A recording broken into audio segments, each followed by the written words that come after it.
നോമ്പിന്റെ ആരോഗ്യഗുണങ്ങൾ ശാരീരികവും മാനസികവുമായ തലങ്ങളിൽ വളരെ വലുതാണ്. നോമ്പുകാലത്ത് നമ്മുടെ ശരീരത്തിൽ നടക്കുന്ന പ്രധാന മാറ്റങ്ങൾ: 1. ദഹനവ്യവസ്ഥയ്ക്ക് വിശ്രമം. തുടർച്ചയായി പ്രവർത്തിക്കുന്ന ദഹനവ്യവസ്ഥയ്ക്ക് നോമ്പ് ഒരു വിശ്രമം നൽകുന്നു. ഇത് കുടലിലെ വിഷാംശങ്ങളെ നീക്കം ചെയ്യാനും ദഹനപ്രക്രിയ കൂടുതൽ കാര്യക്ഷമമാക്കാനും സഹായിക്കുന്നു. 2. ശരീരഭാരം കുറയ്ക്കാൻ സഹായിക്കുന്നു. ശരീരത്തിൽ സംഭരിക്കപ്പെട്ടിരിക്കുന്ന കൊഴുപ്പ് ഊർജ്ജത്തിനായി ഉപയോഗിക്കപ്പെടുന്നതിലൂടെ അമിതഭാരം കുറയുന്നു. മെറ്റബോളിസം മെച്ചപ്പെടാനും ഇത് സഹായിക്കും. 3. പ്രമേഹ നിയന്ത്രണം. നോമ്പെടുക്കുന്നതിലൂടെ ഇൻസുലിൻ റെസിസ്റ്റൻസ് കുറയുന്നു.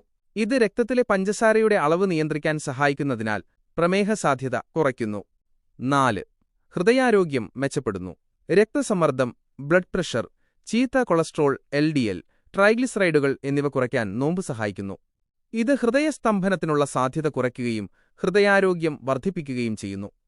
5. കോശങ്ങളുടെ നവീകരണം. നോമ്പ് സമയത്ത് ശരീരത്തിലെ കേടായ കോശങ്ങളെ ശരീരം തന്നെ നീക്കം ചെയ്യുകയും പകരം പുതിയ ആരോഗ്യകരമായ കോശങ്ങളെ നിർമ്മിക്കുകയും ചെയ്യുന്നു. ഈ പ്രക്രിയയെ ഓട്ടോഫജി എന്ന് വിളിക്കുന്നു. ഇത് പ്രായമാകൽ പ്രക്രിയയെ സാവധാനത്തിലാക്കാനും അർബുദസാധ്യത കുറയ്ക്കാനും സഹായിക്കും. 6. മാനസികാരോഗ്യം. നോമ്പെടുക്കുന്നത് തലച്ചോറിലെ BDNF എന്ന പ്രോട്ടീന്റെ ഉത്പാദനം കൂട്ടുന്നു. ഇത് ശ്രദ്ധ കേന്ദ്രീകരിക്കാനും കോൺസെൻട്രേഷൻ സമാധാനം ലഭിക്കാനും വിഷാദം പോലെയുള്ള മാനസിക പ്രയാസങ്ങൾ കുറയ്ക്കാനും സഹായിക്കുന്നു. ശ്രദ്ധിക്കുക: ഇഫ്താർ സമയത്ത് അമിതമായി കൊഴുപ്പുള്ളതോ മധുരമുള്ളതോ ആയ ഭക്ഷണങ്ങൾ കഴിക്കുന്നത് ഈ ഗുണങ്ങൾ കുറയ്ക്കാൻ കാരണമാകും. പഴവർഗ്ഗങ്ങളും ധാരാളം വെള്ളവും ഭക്ഷണത്തിൽ ഉൾപ്പെടുത്താൻ ശ്രദ്ധിക്കുക.